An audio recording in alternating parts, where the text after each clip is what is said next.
Alright, here, we're for that one last video for tonight, because it's like almost pushing bedtime and I haven't had dinner yet, so. Yeah, let's knock out those areas, shall we? Silent Moon's Camp. Now, normally you can activate this level here and it would bring out a couple of NPCs there. However, you want to make sure you loot this area first before doing so. Bread's not going to give me anything. Now, you can actually lockpick that door instead of using the lever. Am I overburdened? I am overburdened. And gain some experience for lockpicking, if that's something you want to do. I can always make that craft. Let's drop that. Weapons. It's not familiar. I gotta break all this crap down anyways. Books, I am just not worried about.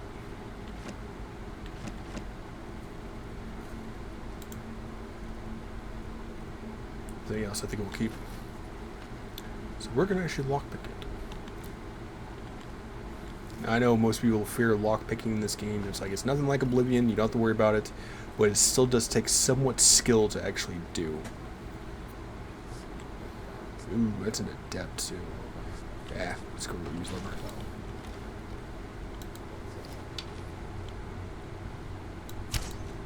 How? Am I hitting my shots a little higher than I should be? Because he should have been dead. Well, it's just you two idiots anyway, so. That's so weird. There's no way I missed that shot. Apparently I did. Weird, because on console version I would have hit that damn thing.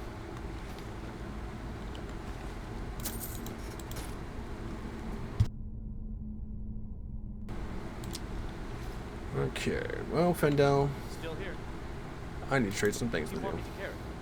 A bunch of loot. Mercenaries and hirelings do have a carrying weight themselves, so just be aware you cannot unload just a bunch of random crap on them and them have an unlimited weight.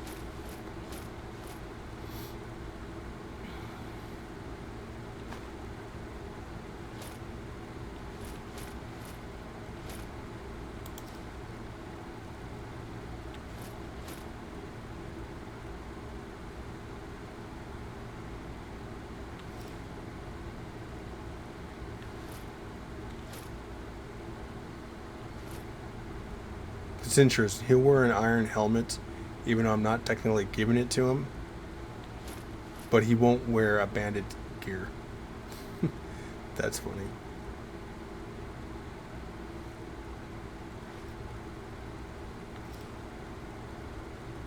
Alright, so we're at 191.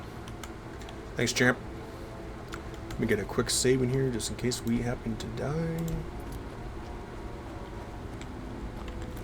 Remember, always grab the mushrooms.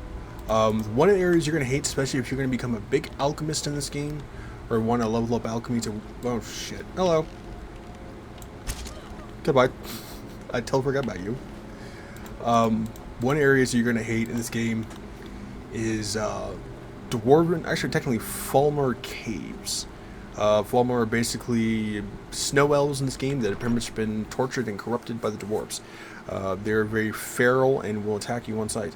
But they have there's a lot of alchemy in that game, from moss to charis eggs to mushrooms to just tons of stuff that will leave you character, you know, just max out your capacity. And that doesn't include any of the treasures or anything like that you could actually get in the game too.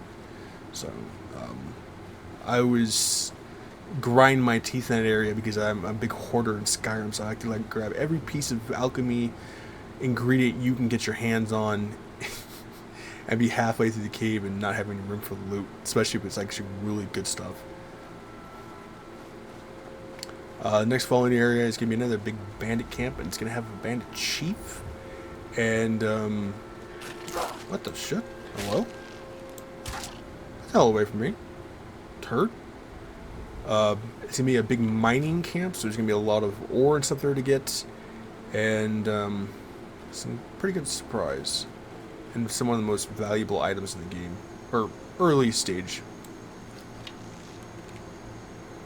You boys are coming out pretty early. You're all coming out. For you. Why are you coming out so damn early?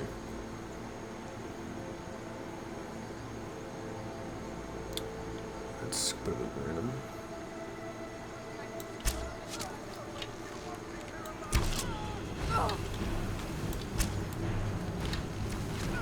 Thank you. That's really weird they activated that far away.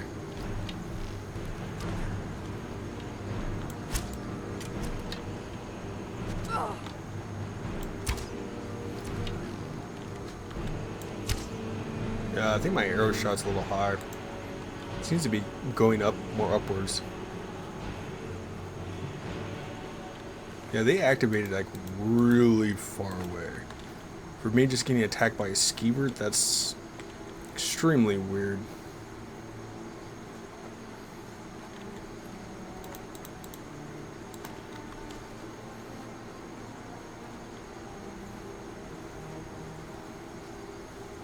I think we'll clear out this area. It should take up most of the video too, so.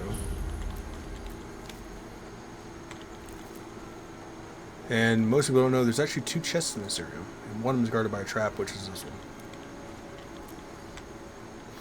Now, there are trap triggers here. You can actually try to lockpick them. If you look around, there's a little maze trap there. Some of them may not be. It's just as simple as that, so be aware. Really? 2 tries? That's how you were getting me? Screw you.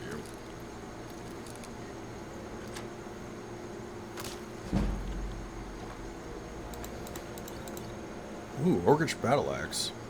Not going to be worth a lot, but that's actually pretty cool to see that. Orcish Gear is going to be about a tier higher than Steel, so not by much, or you're going to really get too much of a bonus damage to it.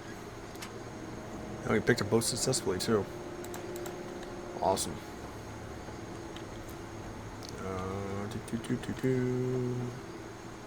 Oh, it's not in the PC version. That's interesting. Console version, there's actually a mammoth tusk there. Mammoth tusks are actually, they weigh 5 pounds. They're valued at, I think, like 400 or something like that. But they're actually one of the beginning items in the game that are actually worth quite a bit. They just happen to weigh a ton. 5 pounds may not seem like a lot in this goddamn game, but it piles up real quick. This trap right here will knock down these stones here, so just be careful. And there's a gentleman over here. Sometimes he may be mining, so. You're dead. Ooh. Yeah, you out. And then, at this point, just mine up the ore. I didn't bother checking what time we started, so this one video maybe be shorter than the others.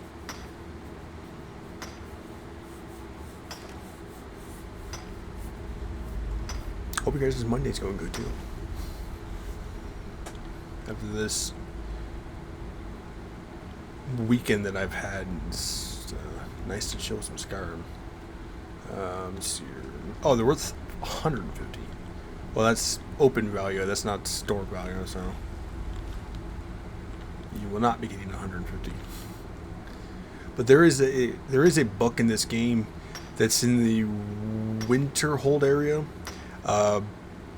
It's kind of like Skyrim's version of a vanilla cheat code that you can actually duplicate the book as many times as you want, and it sells for like a certain price, and you can actually outsell a lot of the vendors in the game with it. But there's a certain rule. Like, I think you can't sell like all of them. You have to keep at least one or something like that.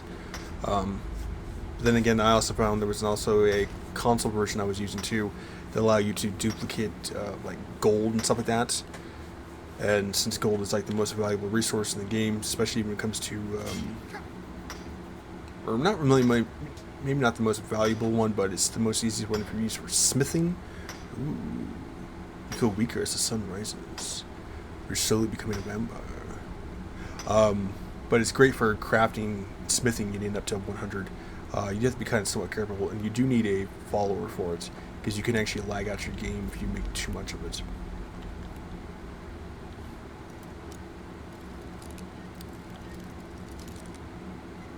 but it'll allow you access to getting to dragon armor pretty early on in the game. But then you also have to activate dragons too. So.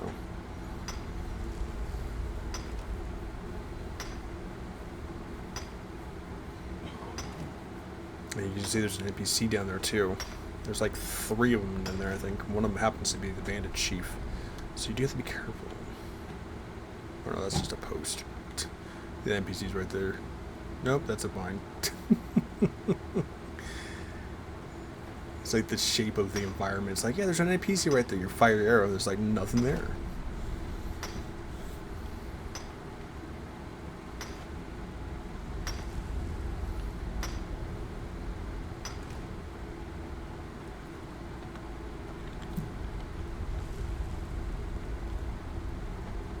You can get up to around these ores right here before the NPCs start recognizing that it's not one of their own.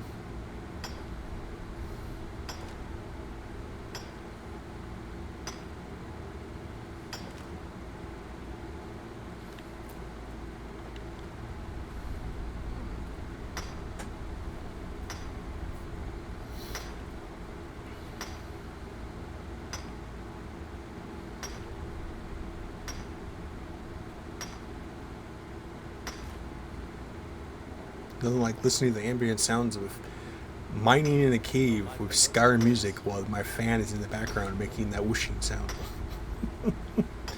Apologize, but I'm keeping my room as cold as I can. And I also have my electric blanket going too, so it's a really nice combination of electric blanket while you have arthritis and your fan going at the same time, so it makes that nice cooling feeling in your room, so you're not overheated, but the humidity is not as bad either, so...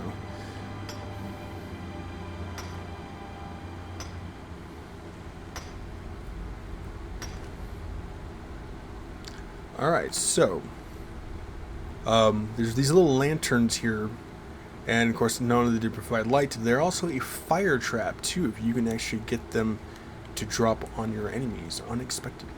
And there's your bandit chief over there. And there's usually oil that's on the ground too.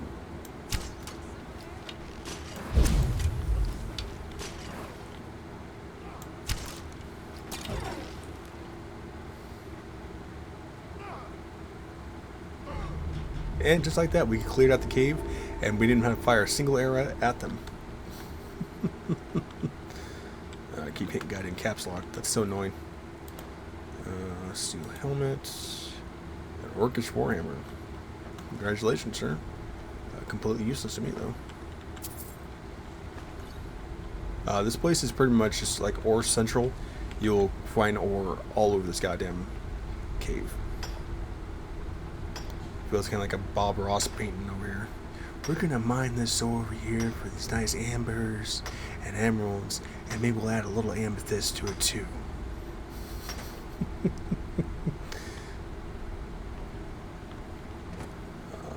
Let's see here.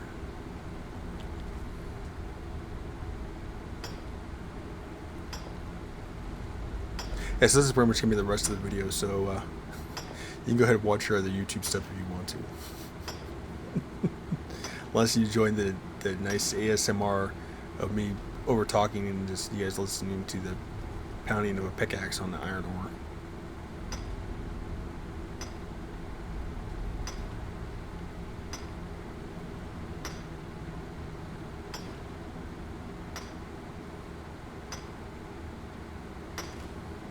Alright, so what I'm gonna do is, instead of just torturing you guys with this crap, I'll get this iron ore off screen.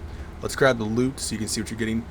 Spell transmute mineral ore. Basically, it will continue to upgrade ore to the final stage, so iron to silver, silver to gold. But it is very cost effective, and it takes alternation to use. So be aware if you don't have a lot of magic.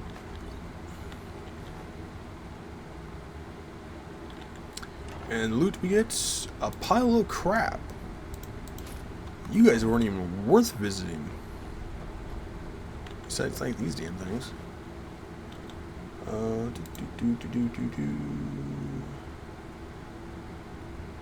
Let's see, how do we drop? Those. And there's actually a chest back here, which sometimes people miss. Really, give me one of those stubborn ass rocks. And I think we'll end the video there. I'll get these iron ores off screen so it doesn't drain your life away watching me do it. But either way, stay safe, healthy, and sanitized. Make sure to drop a like, think about subscribing, leave comments below. Make sure to check out the rest of my videos. And hope you continue enjoying this Skyrim Let's Play / guide, I guess. I'll see you guys.